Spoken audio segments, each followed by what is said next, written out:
listening to the Retail Razor Show, where your expert hosts and their guests cut through the clutter in retail and retail tech to shape the future of retail. Hello and welcome to a special Season 2, Episode 10, Part 2 of the Retail Razor Show. This is the second of our multi-part series recorded live and in person at the NRF 2023 show in January. I'm your host, Ricardo Belmar. And I'm your co-host, Casey Golden.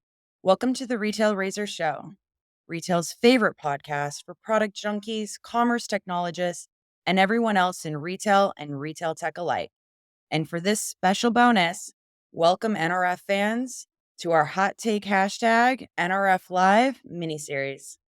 So, Casey, just like our last episode, this is a special podcast crossover event with Jeff Roster, host of This Week in Innovation podcast.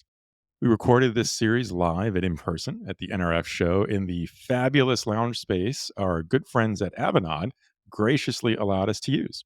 Yes, a special shout out to our friends and sponsors at Avanade for giving you and Jeff such a great space to set up and record. These are not easy areas to find. Oh, yeah, absolutely. Especially at the Javits Center. So let's get right to it then. So, Casey, when I say last mile logistics to you, what do you think of? Delivered to my door in 2 hours with a smile. All right. Well, then this episode is really going to fascinate you, hopefully as much as it will our listeners. Jeff and I had the pleasure of interviewing Kushal Nahata, the CEO of FarEye, and Judd Marcello, FarEye's CMO. And wow, did we learn a lot about how retailers can make their last mile logistics not only more efficient, cost-effective, and more sustainable, but also do it while giving their customers a much better and, dare I say, personalized delivery experience. Very cool. I'm digging it. And now I want to know how FarEye is doing all of that. It's a pretty tall order, and let's face it, this is pretty much table stakes for any e-commerce operation. Yeah, I agree. And I'll just say that if you're trying to balance between getting your delivery costs down with giving your customers what they want, this is an interview you want to take notes from.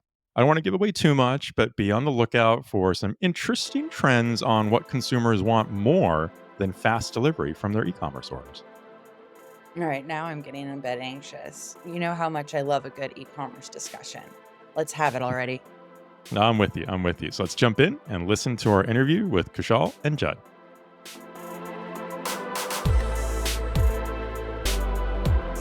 Welcome, everyone.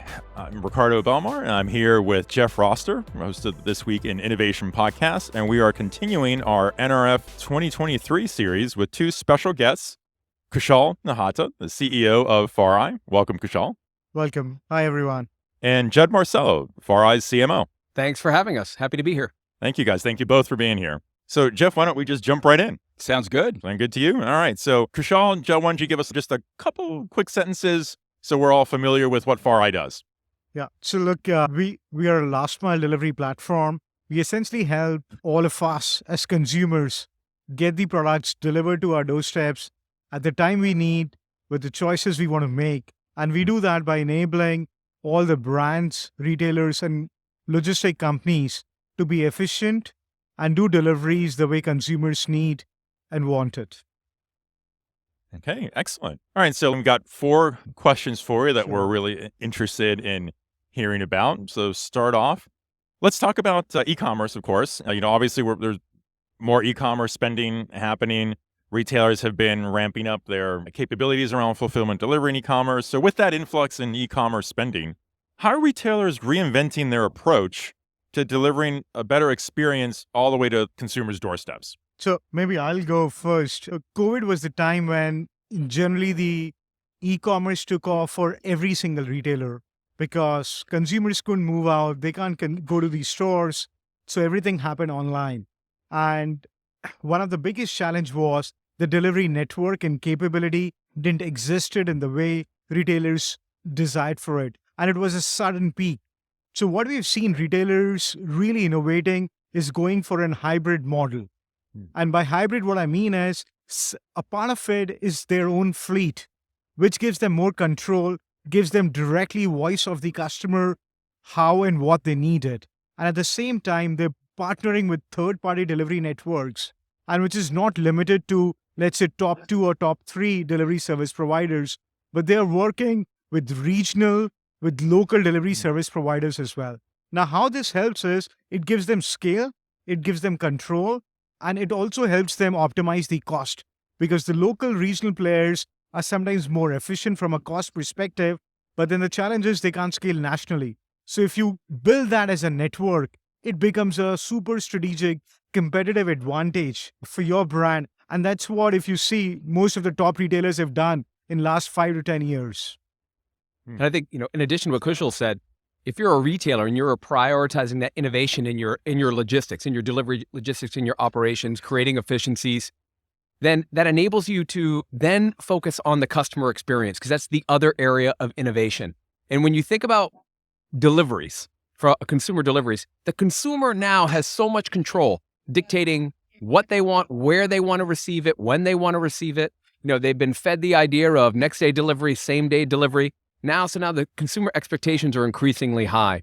And I think if you're a retailer today, if you're focused on making the delivery experience from order to when they're on the website and they click the buy button to when that package lands on their front doorstep, if you make that seamless for the consumer, if you make it easy and it's convenient for them and they have a sense of control in that, that is one way to win that consumer and ultimately win them for the long term. So what exactly, are you a platform that gig economy folks can plug in, UPS, all that, and your ultimate customer is the retailer who's using you as a platform to figure out that last mile? Yeah. So you need to understand that as a platform to manage and scale deliveries. It could be through your own fleet, where you're running some part of your fleet on your own, or it could be a logistic company who has thousands of fleets of their own. It could be third-party delivery network, which is what you said, the gig workers and all are connected to the platform. So and then there is the orchestration. When the order comes, what's the best way to deliver that order with a super delightful experience to the consumer? Wow.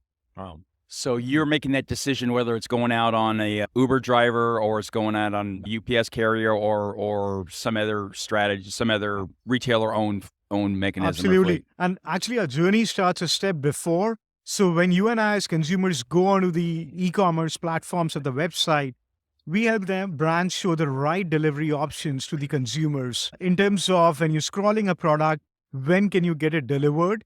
And then also, so first is giving those choices to the consumers so that they find enough options to place the order, then choosing the right delivery provider, and then providing the live tracking and experience. If you want to change the delivery, if you want to change the time, you can do that. And at the end, monitoring the entire journey from an operations perspective, that was it delivered on time and with the desired experience and with the cost that was planned for it or not. Wow. No.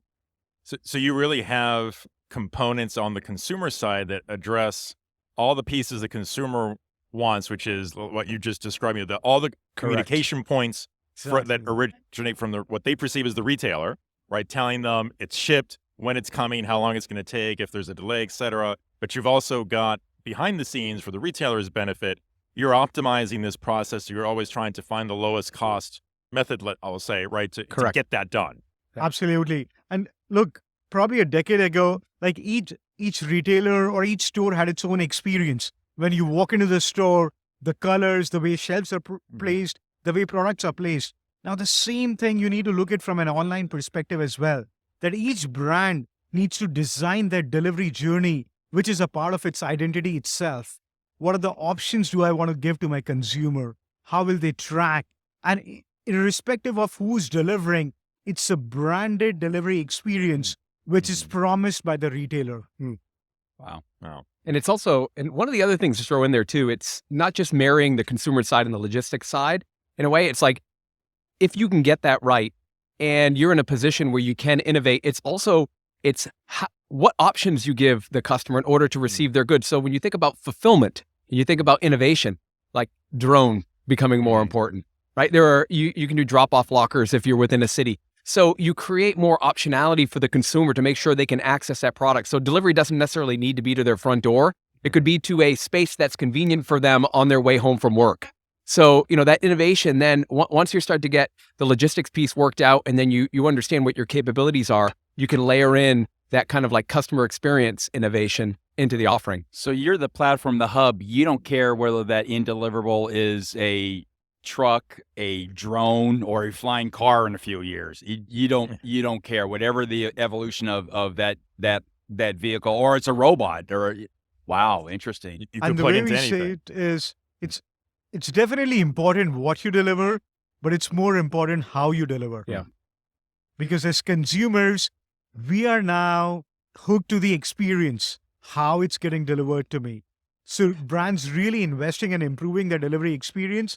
And that's why last mile is super complex, because one is the mode, which is which type of vehicle is delivering, but also if you go from where you're getting it delivered. It can be delivered from a store. It could be a fulfillment center. It could be a micro fulfillment, which a lot of companies are investing in, or it could be a distribution center as well. So you can have multiple points from where the product can be delivered. You can have multiple ways through which product can travel. But eventually what you want to optimize for is a delightful delivery experience at an affordable or a lesser cost. Wow.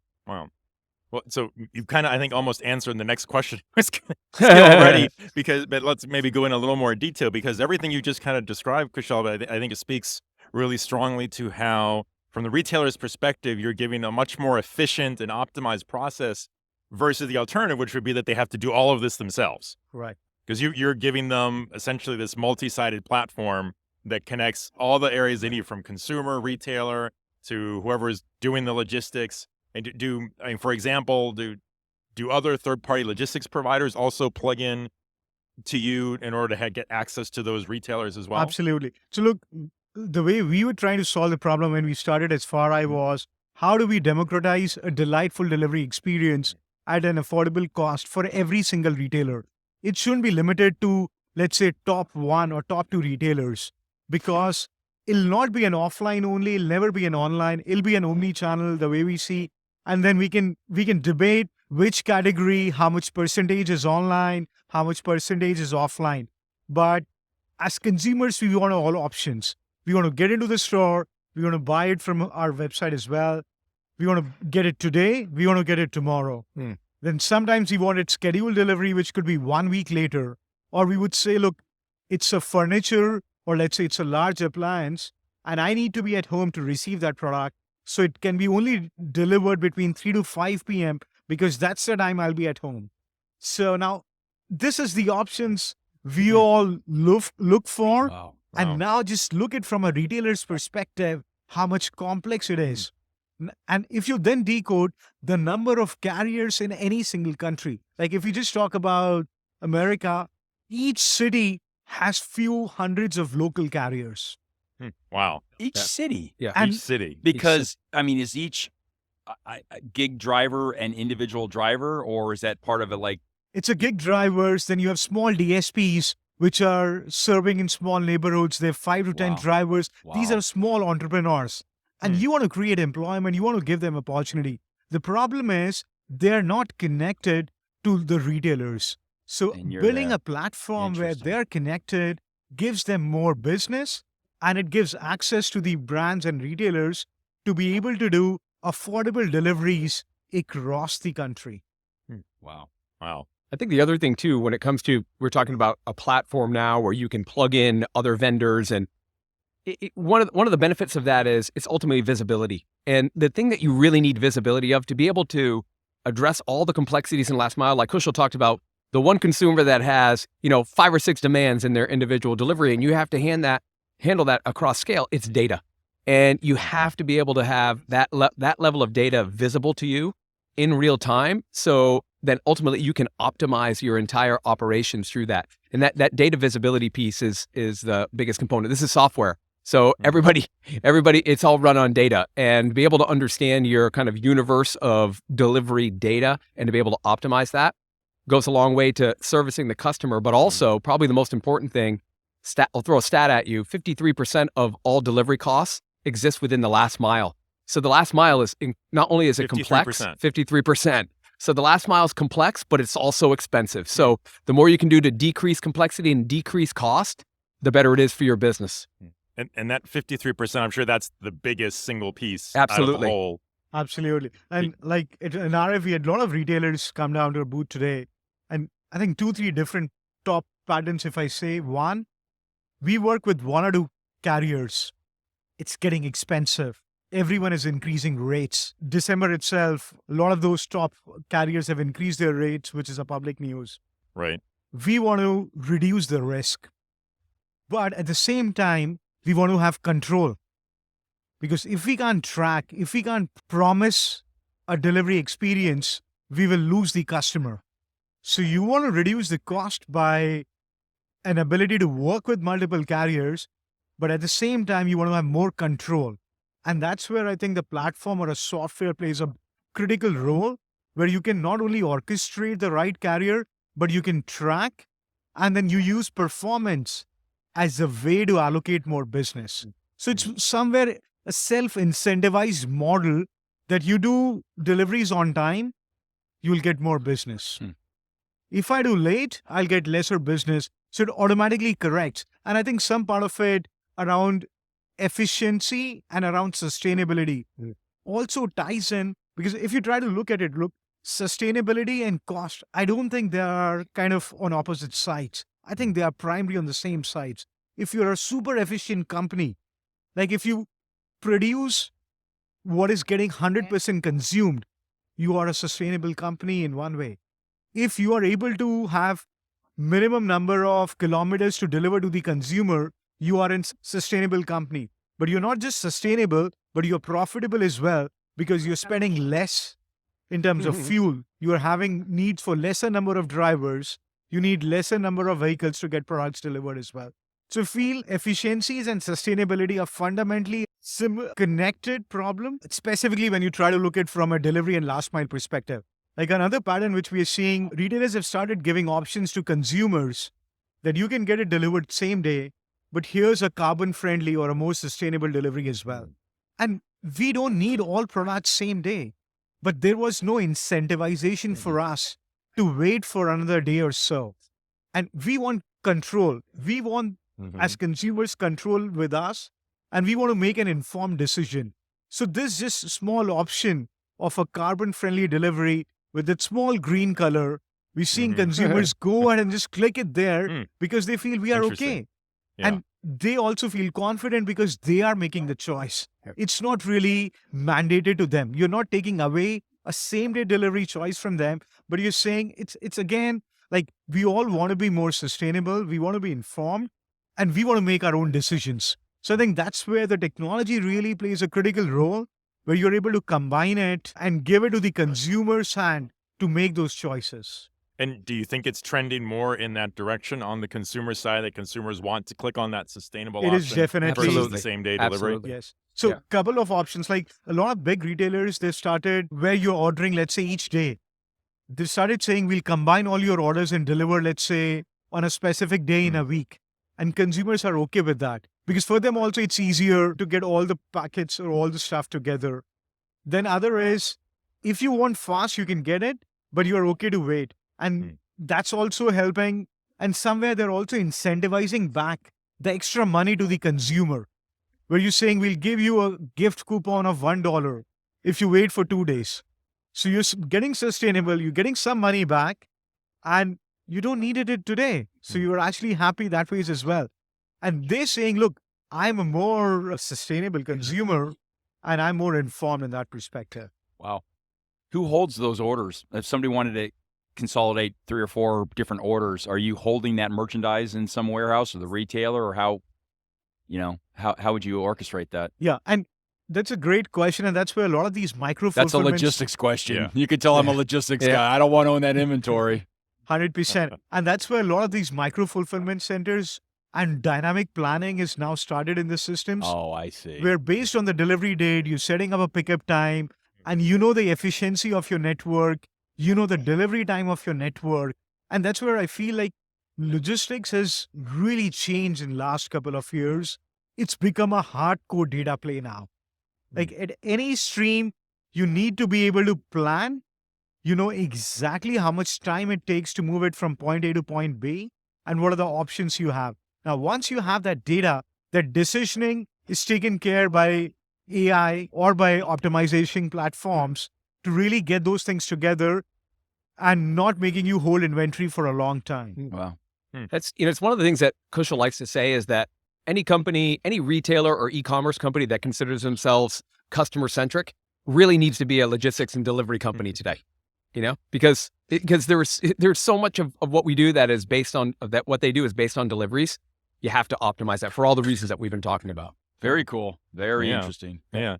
So let's talk about the returns process, because obviously, and I think we're all going to hear a lot about this during Sure. NRF, is the return situation is so dramatically increased. I think you clearly must be uniquely positioned to help retailers with that whole returns logistics process.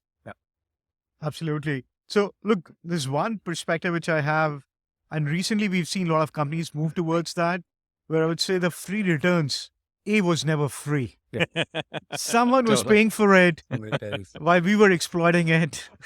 The most expensive thing in the world is a free lunch. There That's is no right. free lunch. That's right. Dad That's told me right. that 40 years ago. It's still true to this day. Nothing is as expensive as a free lunch.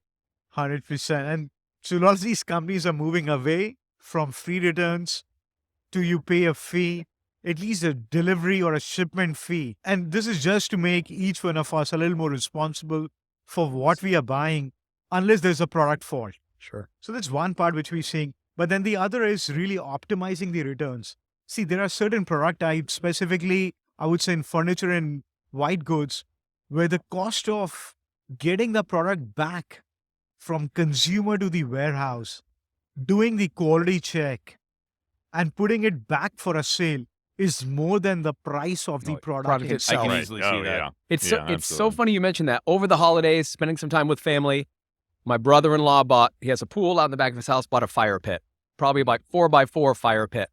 It came dented. They called Oh. the company. The company said, we'll get another one out to you this week and you can keep the dented one. And it was an expensive Yeah. product. I mean, we're talking, hundreds of dollars. And they just said, No, I don't want it. we don't They want don't it. want it It's going to back. be too much of a hassle. You Yeah. keep it. And they're like, what do we do with it? They said, we don't care. We'll just get you a new one.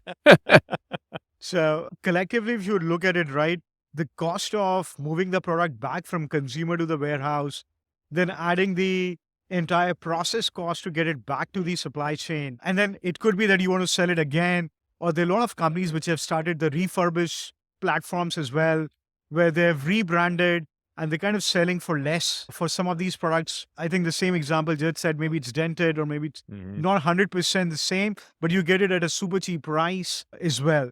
So that's one side of it, but also logistically, how do you really optimize?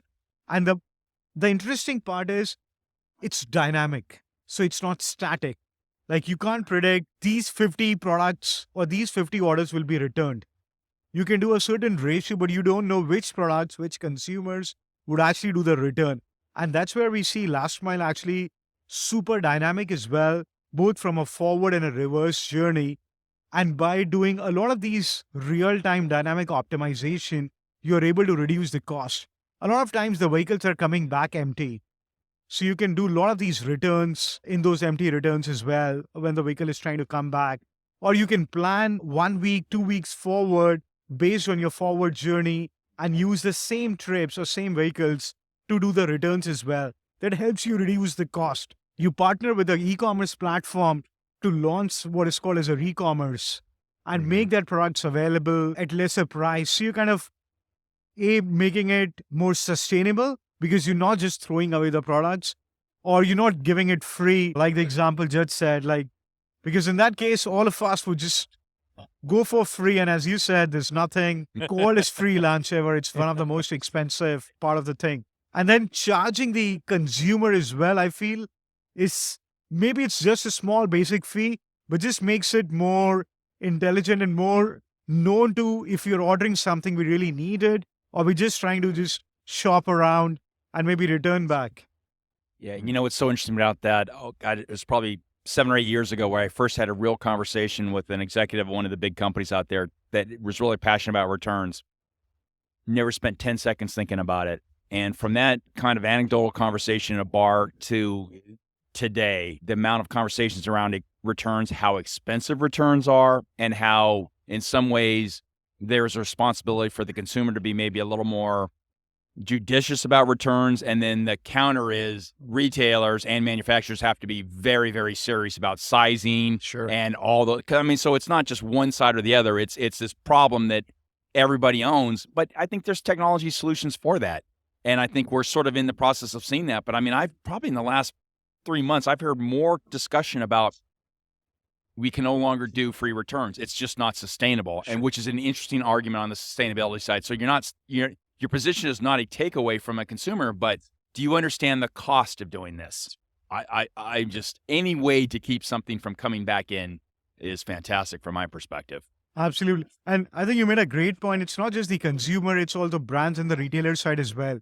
So, and we've seen a lot of our customers who use the returns as well. So one part of a solution is it gives you insights why the products were returned.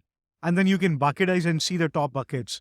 And you'll find interest. So with one of the customers, the topmost reason was the image of the product shown online versus what they receive as a product was different. Now, these are things which is part of the control, which business. So if you want to reduce the returns, see collectively, and we can have sub-segments in retail, but it's about 30 to 35% of overall retail is online. And one of the 3 orders is kind of return cross categories. So if you look at it, there's almost a starting double-digit return orders or return revenue, which is at risk of the total GMV which a business is having, and which is a lot of. So I'm talking about 10 to 15% of a GMV, which is flowing back to the retailer, which is a lot of money if you try to look at it. Now, if you, make it more selective for the consumer by giving some of those options, but as a brand, if you figure out these are the top 3 reasons why consumers are returning my products, or based on specific SKUs, specific regions, and just use that data to optimize. I think we've seen huge value in overall returns also reducing by brands improving the way they are making promises to the end consumers. And then also on the size, as you said, the sizes are not exactly sometimes they're not even close. Correct. And I'll say that as a man. I mean, the range is insane, and that needs to get fixed. That's on everyone. And I think what's really interesting is I never ever would have called returns as a trend 2 years ago, 3 years ago. Today, when because Ricardo and I are being asked constantly, what do you think the big trends are? Better management of returns. I wouldn't say it's the number one trend, but it's definitely in my top. It's definitely near the top. Yeah, because the cost, it hits everything. It's a revenue sink. It's a sustainability issue. Bring them all on. Let's fix this problem. Absolutely. Look, the top trends, at least we are seeing at FarEye, one is definitely optimizing the cost of delivery. That's like 59% of the retailers say that's their number one goal for 2023. Wow. And that obviously links to the returns part of the things as well, because that's the overall cost. The other we're seeing is moving from pure speed to a committed delivery promise. So I think that's an evolution we had as a overall community, where it's not about deliver to me as fast as you can, but make a promise and deliver within that promise. I think that is the great progress I would see as a community. And the third is more towards sustainability, which kind of ties in. I don't see all of these as separate. I think they're connected. All connected. Yeah. And the fourth one is what you said as well, which is managing returns well, both from reducing it and then also what do you do with the products which are returned. Right. Good stuff. It's interesting. Jeff, early on in the conversation, you suggested our primary customer was a retailer. And as somebody, I'm a B2B marketer today, but I used to be a B2C marketer. And I think the mindset that we have is our primary customer is really the end consumer. If we're focused on the end consumer and building a proposition that will make things better for them and ultimately make them repeat customers, then our customer, the retailer, is going to want to do more work with us and ultimately, deliver a better experience for their consumer. That's the way we have to think about it. Interesting. Yeah, you're really driving that brand loyalty for the retailer, right? With the decision you're providing. And kind of my takeaway from what Kushal you were saying is really it's that the promise they're making to the customer is becoming more valuable than the speed. It is, absolutely. Yeah. And some of the, I would say, industries within retail as well. If you look at, let's say, furniture or let's say white gloves, which weren't really as advanced as parcel deliveries, but now they, as consumers, we're saying it doesn't matter.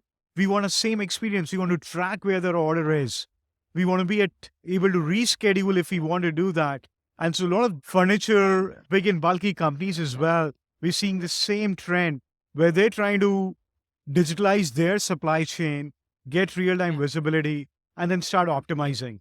Good stuff. Good stuff. Well, Judd, Kushal, thank you so much for joining us. This has been a fascinating discussion. I think I come away with a lot of learnings here about last mile logistics. From you, Jeff. 5 years ago, there wasn't last mile. I mean, we talked about it a little bit, but maybe last mile in the store, but never. I mean, the amount of innovation. Of course, this week in innovation, we love innovation. It's insane how much is happening in this last mile, and it's great. It's great to cover it, and I wish you guys the best of luck in being more efficient, more sustainable, helping retailers sort of figure out this whole craziness. And I tell you, just reporting the numbers that you're seeing might be enough for us as consumers to say, wow, we need to really maybe start to think differently. Yeah. So the best of luck to you. Yeah, thanks, Jeff. Thank you so much. Thanks for having us. Thank you very much. Thanks again. Thank you both. Bye.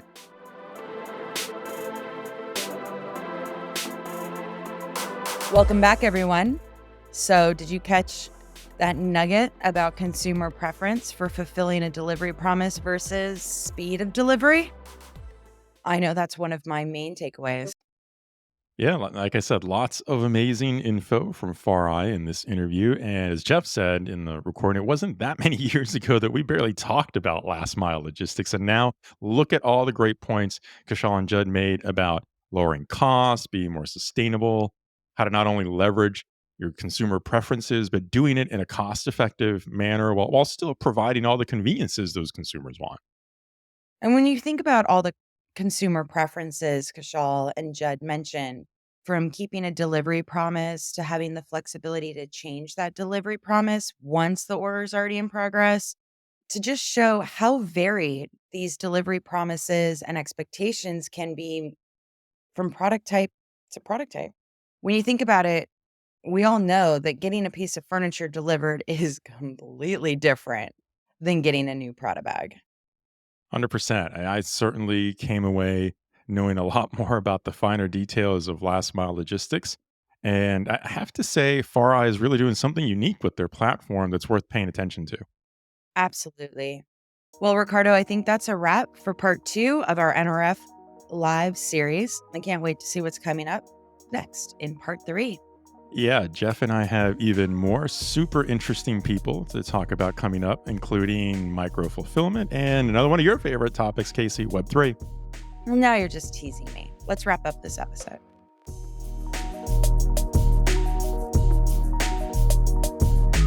If you enjoyed our show, please consider giving us a 5-star rating and review on Apple Podcasts. Remember to smash that subscribe button in your favorite podcast player so you don't miss a minute. Want to know more about what we talked about today? Take a look at the show notes for handy links and more deets. I'm your co-host, Casey Golden. If you'd like to connect with us, follow us on Twitter at KCC Golden and Ricardo_Belmar, or find us on LinkedIn. Be sure to follow the show on Twitter at Retail Razor, on LinkedIn, and on our YouTube channel for the latest updates and content. I'm your host, Ricardo Belmar. Thanks for joining us. And remember, there's never been a better time to be in retail if you cut through the clutter. Until next time, this is the Retail Razor Show.